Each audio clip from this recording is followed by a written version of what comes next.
Welcome back everybody. In this video, which will be a little longer, we're going to look at exocytosis and endocytosis and look at some biologically relevant examples of these processes in action. So let's start off with some basics that you hopefully recall from earlier classes. So there are two methods which are unique to eukaryotes for transporting materials across the plasma membrane. They are exocytosis, that's the process by which secretory vesicles release their contents outside the cell. So this is a secretory process, it's moving things outside the cell. You're probably familiar with excretion, that's the movement of materials out of the body, so that's urination and defecation. So don't mix up excretion and secretion. Endocytosis, that's the process by which cells bring things inside, they internalize external materials, and we'll break each of these down into different types of process. So secretory pathways move proteins from the ER through the Golgi complex to secretory vesicles and granules, and then those vesicles and granules discharge their contents to the exterior of the cell by fusing their vesicular membrane with the cell membrane. And this can all be tracked using live imaging of cells and fluorescence microscopy, and we won't get into that, but it's useful to know this is how these things are kind of watched in real time, in kind of live, as it were. Okay, let's break this kind of secretion down into three main processes to build a little bit more detail in him. Constitutive secretion, regulated secretion, and polarized secretion. So after budding from the trans-Golgi network, some of the vesicles move directly to the cell surface and they immediately fuse with the plasma membrane. And this is an unregulated process, it's continuous and independent of any external signals. So that's constitutive secretion. It's happening all the time. You'd be familiar with this in terms of the production of mucus, for example, in the gastrointestinal tract. That's just always ongoing, doesn't need to be regulated, doesn't need to be controlled. There's always a constant production of mucus, and that's performed by constitutive secretion.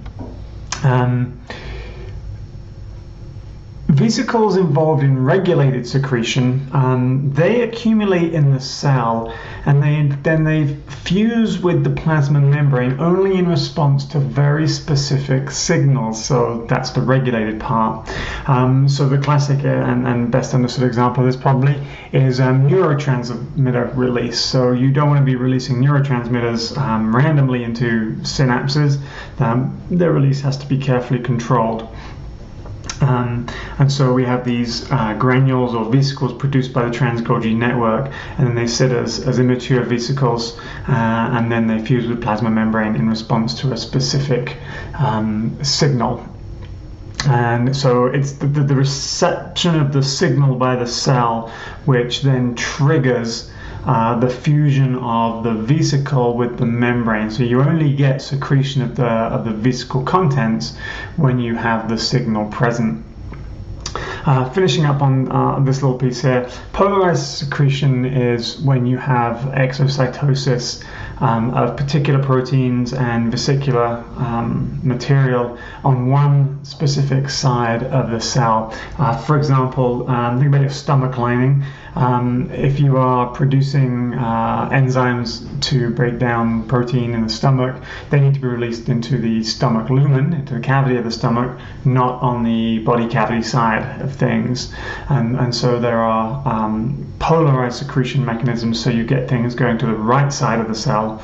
When I said right, I mean the correct side of the cell, not left and right, to the correct side of the cell versus the wrong side of the cell, so that the material is produced into the compartment of the body that you want it produced into. You think about that in terms of milk secretion in breast epithelia.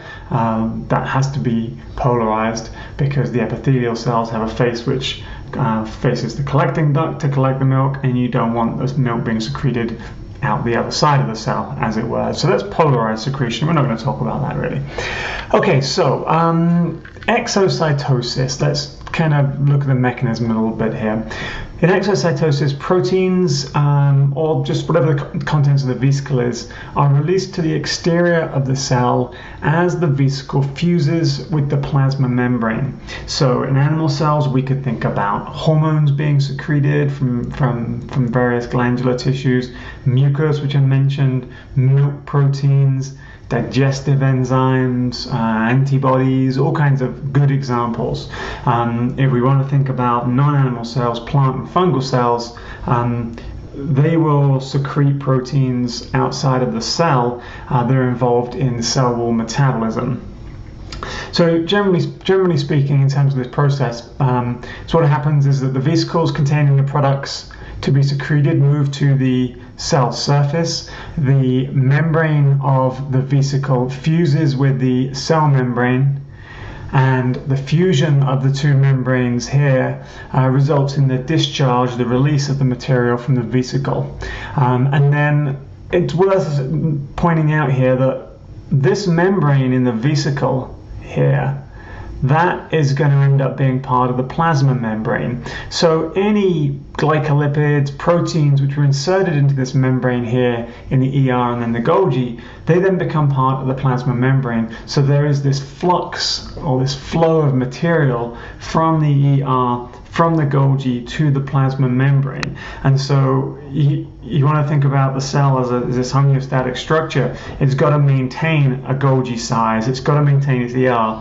If it's constantly just sending material, its membrane basically, to the cell surface, it's going to get, the ER and the Golgi are going to get smaller and smaller and smaller and smaller. So you can't have that. And so there's got to be constant synthesis of ER components, constant synthesis of Golgi components, and also recycling back. And so there's this kind of steady state cycling to maintain the appropriate size and composition of the ER membranes and the Golgi membranes, and also the ER lumen and Golgi lumen as well. So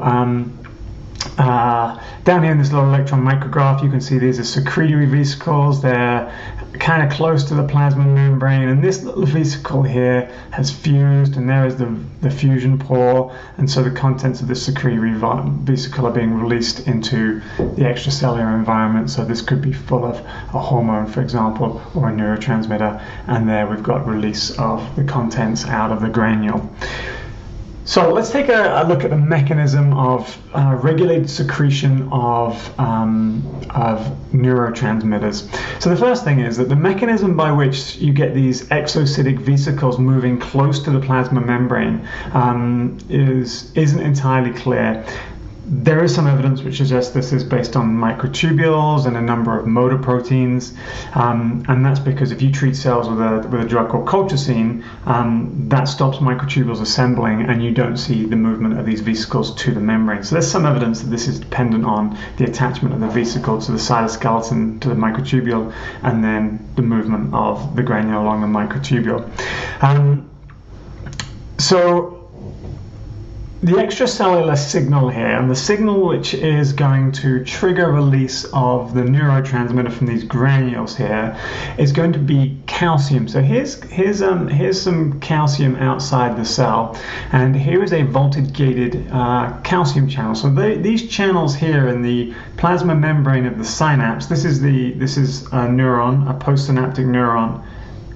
So this is the presynaptic neuron, and here is the postsynaptic neuron. So here's the membrane of the postsynaptic neuron, here's the membrane of the presynaptic neuron, and so this is the synapse in here, the synaptic cleft. And so this voltage-gated calcium channel here, it will open in response to the action potential coming down the axon of a nerve cell. And so when this opens, calcium will flood into the presynaptic axon terminal, because there's a higher concentration of calcium outside the cell than in. So facilitated diffusion will move the calcium into the terminal of the presynaptic neuron, and that will cause these granules to then fuse with the plasma membrane, and they will release, the neurotransmitters will be released into the synaptic cleft, where they can act on the postsynaptic cell, and it can then have the appropriate response. Then there's also needs to be the reuptake of the neurotransmitter after a short period of time, so that we can reform the granules of neurotransmitters, so that we don't have to keep making new neurotransmitters, so we can uptake that. This uptake process here, this is what is blocked by several drugs, of recreational drugs, I should say, so that you get a persistent stimulus across the synaptic cleft. And so if you block this reuptake, then that can have certain interesting effects in terms of pleasure. Looking at this in a little bit more detail, looking at the actual process of vesicle fusion, is what we've got going on is here is our vesicle in our presynaptic neuron. Here's our postsynaptic neuron. So we're looking at this process whereby the vesicles fuse with the membrane. And so what's going to happen here is that the action potential hits the end of the neuron, hits the axon terminal. That channel opens, calcium goes in. And so what then happens is that just before the calcium goes in, we have the docking of the vesicles with the neurotransmitter at the plasma membrane. So this is under the control of a group of proteins called the snares. And so snares are things like synaptobrevin and VAMP and syntaxin and SNAP25. And so these proteins they match up, and they will kind of Velcro together. And that brings the neurotransmitter containing vesicle very close to the plasma membrane of the presynaptic neuron. And so we're held in this situation where this protein called complexin holds all of these snare molecules kind of locked together. Now at this point, the granule is not close enough to the membrane to get fusion. So what happens then is that the calcium enters the cell when the calcium channel opens. The calcium causes the protein called complexin to let go of the snares, and then there's a bunch of protein structural change. And so this molecule here, synaptotagmin, is what that does is it structurally changes such that the snares are pulled closer together, and the membrane of the vesicle then is close enough to the membrane of the cell, and the vesicle fuses, the neurotransmitter is released, and the neurotransmitter can bind to these receptors on the postsynaptic neuron or muscle or whatever that may be. So you don't need to worry about what's going on here with all these different proteins, but it's just nice to know some of or to be familiar with some of the molecular details. So we'll leave that there. Let's take a look at regulated secretion in terms of insulin secretion. And so you'll be familiar with this. Insulin is a small peptide hormone, which a small protein hormone which circulates in the blood. It's released from the beta cells in the islets of Langerhans, and it regulates blood glucose levels. And so some of you will be familiar with various diabetic issues around insulin production or responsiveness. So what we got going on here? Here is the cell in the islets of Langerhans in the pancreas, called a beta cell, and it is the insulin releasing cell. And then over here we've got a cell, we've got a tissue in peripheral tissue, and this is going to be muscle. And then we've got release of the insulin, and this will be passage of the insulin through the bloodstream, acting on the muscle. So let's go back and look to see how we get regulated secretion of insulin from this beta cell in the pancreas. Okay, so let's see. Blood sugar levels go up. So the blood sugar levels go up in the body. Glucose gets imported into the beta cell through one of these GLUT transporters, GLUT2 that we talked about this family of transporters before. Glucose enters the beta cell. It moves down its concentration gradient because the concentration's gone up in the blood and the extracellular fluid. We have an increase in the rates of glycolysis, cellular respiration, and all that jazz that you guys know about. That results in an increase in the concentration of ATP in the cell, in this beta cell. That ATP stimulates a channel called an ATP-sensitive potassium channel. So when the ATP levels go up, this channel senses that, and that causes the channel to open, which results in a depolarization of the membrane. This is like depolarization in neurons, something you're familiar with from general biology too.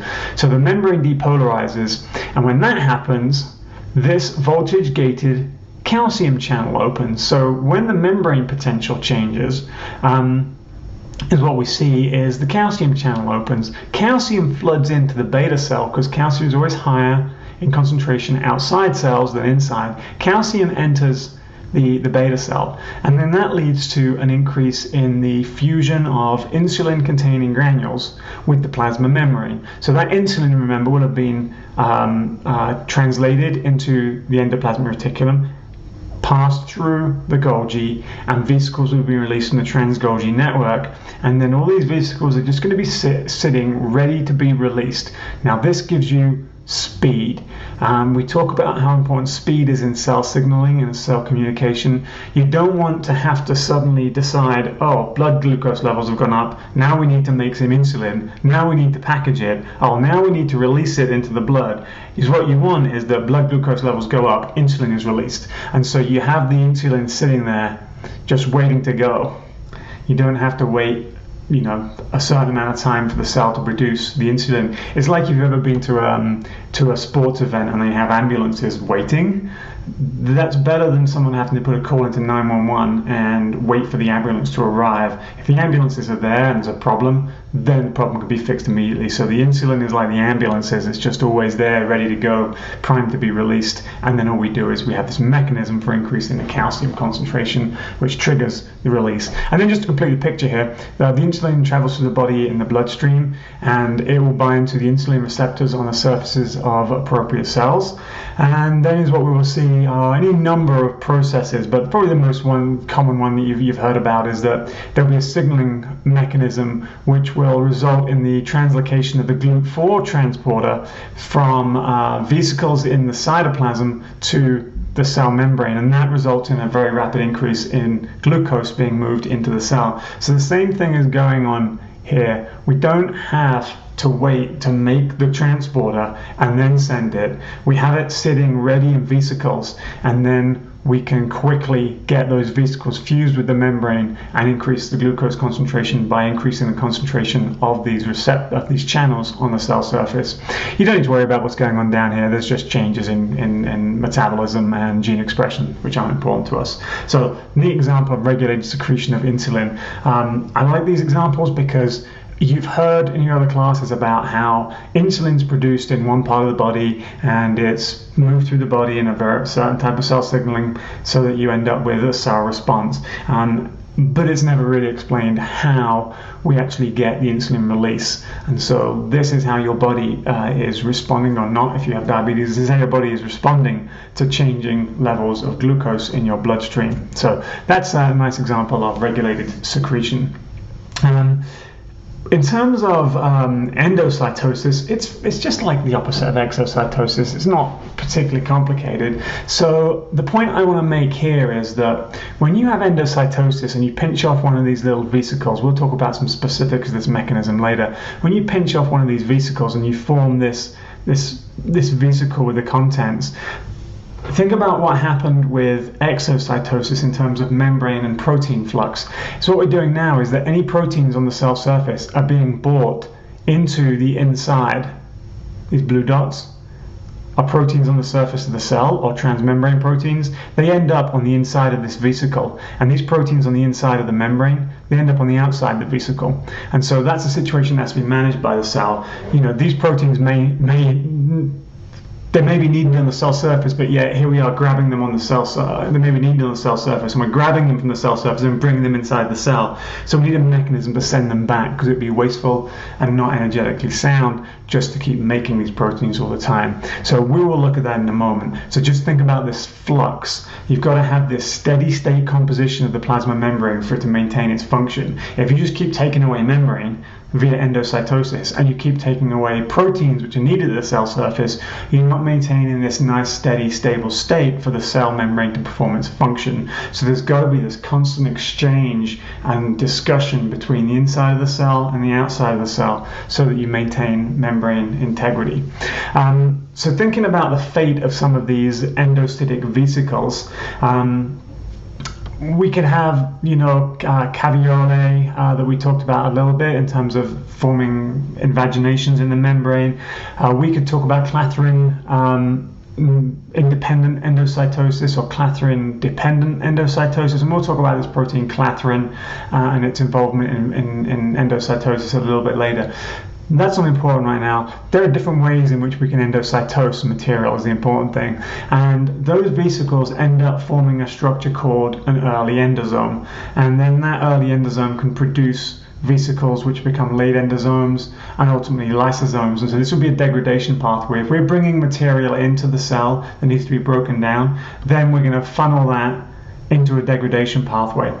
Material that's being brought in through these endocytic pathways that needs to get sent back to the membrane, that will be selected and filtered and sent back through recycling pathways. So we'll look at some of these different ways we can get proteins into these different pathways. And then we'll also need to be sending some material back to the Golgi. If material is coming from the Golgi to the plasma membrane, but we're sending the wrong things there, or things happen to get there incidentally, then we can bring them back through endocytosis. So that's kind of the big picture there.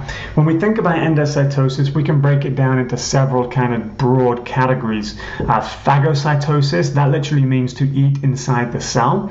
Penocytosis, meaning to drink in small sips into the cell. And then we have receptor-mediated endocytosis. So let's back up and look at phagocytosis. That's solid particles. It's often found in cells which are involved in engulfing material. So macrophages in the immune system, for example, antigen-presenting cells in the immune system. A solid particle can be kind of bound at the membrane can invaginate, and a phagosome, so that could be something that needs to be degraded and used for nutrition by the cell. In penocytosis, is what we're doing is we're taking literally small amounts of volume by pinching off the plasma membrane. So any soluble solutes in the extracellular fluid, these could be hormones, they could be nutrients, anything like this, can be brought in through penocytosis. Receptor-mediated endocytosis, I think this is probably the most interesting one of these sets of processes, is what we have receptors on the cell surface which will recognize specific soluble ligands in the extracellular fluid. So this green receptor recognizes this protein represented by or a soluble ligand represented by the yellow star, orange star, and then we can form a little pit, and then we form a complete vesicle, and that brings in the receptor as well as its cargo. So that's called receptor-mediated endocytosis, and so we can look at that in a little bit more detail later too. Okay, so let's kind of start finishing this up because it's getting a little long, I'm afraid, by taking a look at a specific example of receptor-mediated endocytosis. So we'll quickly run through the process in general, and then we'll look at endocytosis of low-density lipoprotein and cholesterol, which some of you will be interested in if you have cholesterol issues, or you're interested in medicine, and you'll be talking to patients about cholesterol and things like that in the future. Okay, so let's take a look at this process that's going on here with receptor-mediated endocytosis. Let's start over here on the left of the diagram. Is what we've got there is we've got these receptors clustering in a certain part of the plasma membrane. So that could be a lipid raft, for example, something like that. So these receptors are on the cell surface, and here is a ligand to which they bind. So that could be LDL, low-density lipoprotein, for example, and we'll look at that in detail in a moment. So the ligand obviously binds to the receptor, and we get these clusters of ligand associated with receptor, and that can trigger what's called the formation of a coated pit. And one of the most important proteins in forming coated pits is this molecule called clathrin.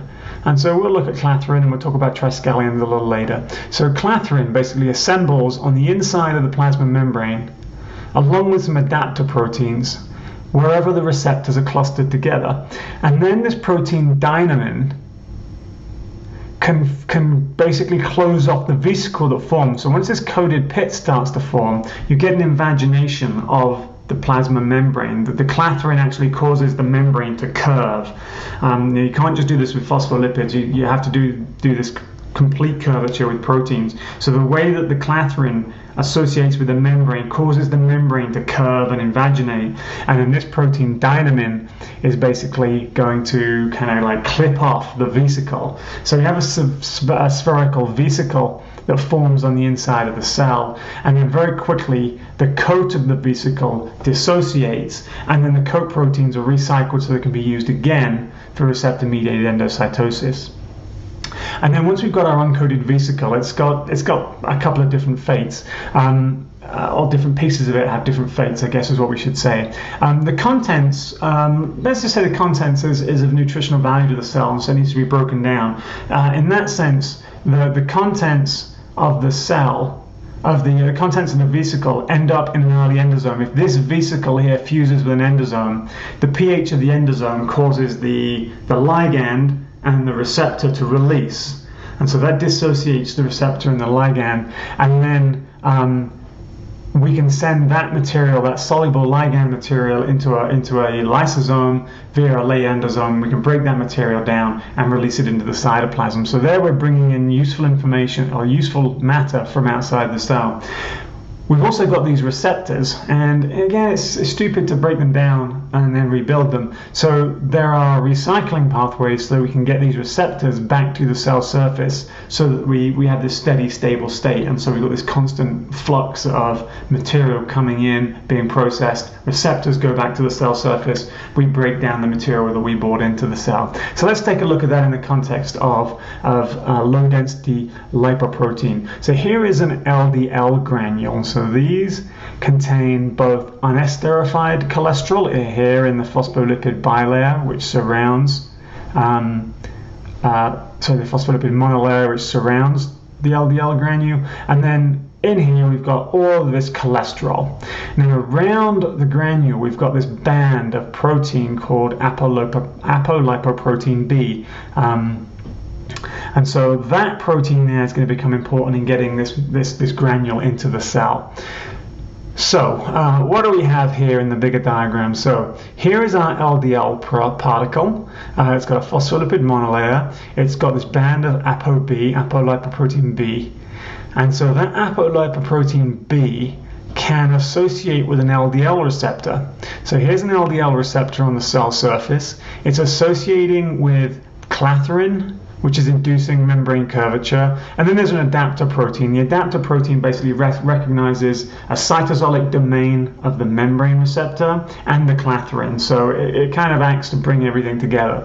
So the clathrin is going to induce membrane curvature, so the membrane starts to curve, then we'll have a ring of dynamin probably forming here, and that gives us our coated vesicle. Now that vesicle is going to uncoat, and the clathrin will end up being recycled to the cell surface along with the adapter protein complex that I talked about just now. So then the vesicle that's brought in can form an early endosome, and that can mature into a late endosome. And so in a late endosome, the pH is pretty low, about pH 5, when the cytoplasm is like 7.4. So here with a low pH, the receptor lets go of its cargo. The low pH causes the receptor and the LDL granule to be separated. Under those conditions, the receptor, the LDL receptor and that ApoB protein, they can't stick together. They have to have a pH about 7.4. So as soon as you drop the pH, they separate. So we can then take our LDL granule here, and it can be and it ends up in a lysosome. We can break the ApoB down into amino acids. We've liberated the cholesterol. We've got the fatty acids off the phospholipids, and they can be released into the cell and used as the cell needs them. So we still got this problem. We've got these receptors we've internalized, and they need to be trafficked back to the cell surface. And so even though this is pH 5, as these receptors are trafficked back to the cell surface, the pH shifts back again to about pH 7, and now the receptors are able to bind another LDL granule. So that's pretty cool. That's how you get cholesterol into your cells. Last thing we'll take a look at here, as we're running out of video storage space on my hard drive, so we've got to cut it short. We'll cut it short. We've got to cut it off in a moment. Phagocytosis. And so let's look at how phagocytosis helps cells tell the immune system, hey, there's an invader. So over here on the left, various mechanisms allow foreign bodies, pathogens, that kind of thing, to be recognized by certain cells. So these red dots on the surface are called pathogen-associated molecular patterns, and they're basically molecular signatures which tell the cells in your body that this thing is foreign, shouldn't be here, and it can be engulfed. And so the phagocytosis brings in this foreign material, like a pathogen, into the cell, and the cell fuses the phagosome with a lysosome, and the lysosome hydrolytic enzymes, those acid hydrolases, break down the pathogen. And then what we have is a protein that's produced in the endoplasmic reticulum called MHC2, fuses with this lysosome, and then when this lysosome, well, it's no longer a lysosome, it's now involved in sending a molecule to the cell surface.